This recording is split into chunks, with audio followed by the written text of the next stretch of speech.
ఉందో 1600 కోట్ల రూపాయల ప్రజల ధనాన్ని మొత్తం రాష్ట్రం హోర్డింగ్ లో పెట్టి సిద్ధమని మరి దేనికి సిద్ధమో నాకు అర్థం కావట్లేదు. మరి ఆనాడు తన తల్లిని చెల్లిని ఇంటికి గెంటేశాడు, బాబాయిని హత్య చేసిన వాళ్ళ నిందితుల్ని కాపాడుతూ చెల్లికి మోసం చేశాడు. మరి వాళ్ళకి సమాధానం చెప్పడానికి సిద్ధమా?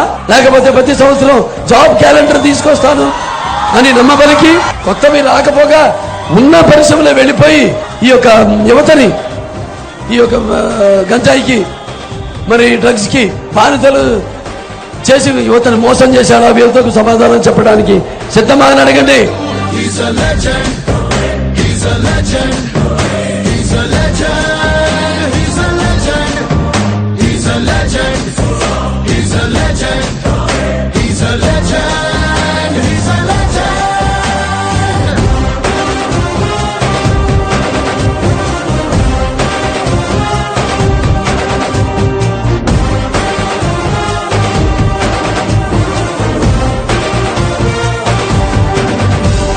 ఒక్క అవకాశం అన్నాడు.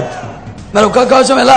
అది కోడికెత్తి కావచ్చు, లేకపోతే గొడ్డలి, లేకపోతే గులకరాయి.